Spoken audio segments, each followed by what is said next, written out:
சட்டமன்ற தொகுதியிலே தமிழக வெற்றி கழகம் இன்று அமோக மக்கள் மத்தியிலே அமோக ஆதரவை பெற்று நடைபெற இருக்கக்கூடிய கம்பம் சட்டமன்ற தொகுதி தேர்தலிலே அதிக வாக்கு வித்தியாசத்திலே நிச்சயமாக வெற்றி பெறக்கூடிய சூழ்நிலையில் இருக்கிறது.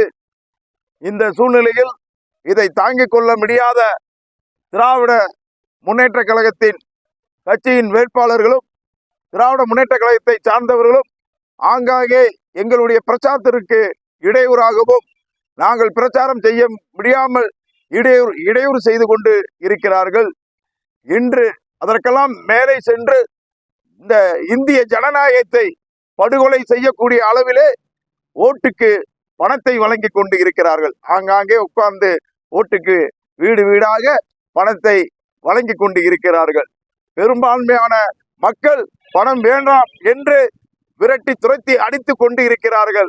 அப்படியும் வீட்டுக்குள்ளே பணத்தை சுருட்டி எரிந்து விட்டு சென்று கொண்டு இருக்கிறார்கள். எங்களுடைய கழகத்தின் சார்பாக நாங்கள் தேர்தல் கமிஷனரிடமும் காவல்துறையிலும் புகார் செய்திருக்கின்றோம்.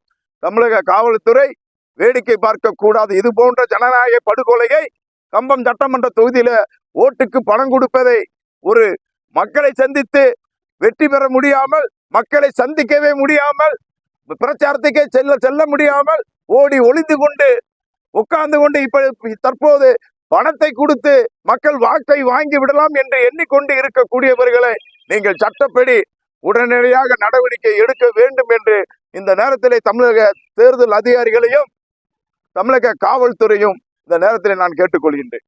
தேர்தல் அதிகாரிகள் வந்து வாகன சோதனை தணிக்கை அப்படின்னு ஒவ்வொரு இடங்கள பண்ணிக்கிருக்காங்க. அவங்க ஏன் இந்த மாதிரியான விஷயங்களை தடுக்கிறதுக்கு முன் வராத காரணத்துக்கு என்ன காரணம்? அது பெரும்பான்மையான தேர்தல் அதிகாரிகள் திராவிட முன்னேற்ற கழகத்துல வருவாய்த்துறையில இருக்கக்கூடிய பதவியில் இருக்கக்கூடிய அதிகாரிகளாகத்தான் இருக்காங்க. காவல்துறையும் இன்று தேர்தல் நடந்தாலும் தமிழக அரசுக்கு கட்டுப்பட்டு தான் காவல்துறையும் செயல்பட்டு கொண்டு இருப்பதாகத்தான் என்னுடைய குற்றச்சாட்டு. ஏன்னா எங்களுக்கு இடையூறு செய்றாங்க, அதை தண்டிப்பது இல்லை. இன்னைக்கு கண்ணுக்கு முன்னாடி இப்போ வார வழியில் நாங்கள் பார்த்துட்டு வரோம். வார வழியில ஓட்டுக்கு பணம் கொடுக்குறாங்க.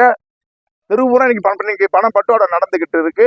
இதை உடனடியாக தடுக்கணும். இல்லைன்னா இங்க ஜனநாயகம் படுகொலைக்கு போகும். தோல்வி பயத்துல, தோல்வி அச்சத்துல, தோல்வியை தாங்கி கொள்ள முடியாம பணத்தை வைத்து மக்களை விலக்கி வாங்குவோம் என்று நினைத்து கொண்டு இருந்தால் நிச்சயமாக திராவிட முன்னேற்ற கழகம் கம்பம் சட்டமன்ற தொகுதியிலே நிச்சயமாக மோசம்தான் போவோம். மே 4ஆம் தேதி நீங்க கொடுத்த பணத்துக்கு மக்கள் உங்களுக்கு கொடுப்பாங்க பாரு. மிகப்பெரிய ஒரு வெற்றியை தமிழக வெற்றி கழகத்துக்கு நிச்சயமாக 234 சட்டமன்ற தொகுதியிலும் அதிக வாக்கு வித்தியாசத்திலே கம்பம் சட்டமன்ற தொகுதி வெற்றி பெற்றதாக வரலாற்று சாதனை நிச்சயமாக இந்த மக்கள், இந்த மண்ணின் மைந்தனை, இந்த மக்களுக்காக உழைக்கக்கூடிய ஜெகநாத் மிஸ்ராவுக்கு மக்கள் கொடுக்கக்கூடிய மதிப்பு, அவர்கள் கொடுக்கக்கூடிய வாக்கில் நிச்சயமாக தெரியும் என்பதை தெரிவித்துக் கொள்கின்றேன்.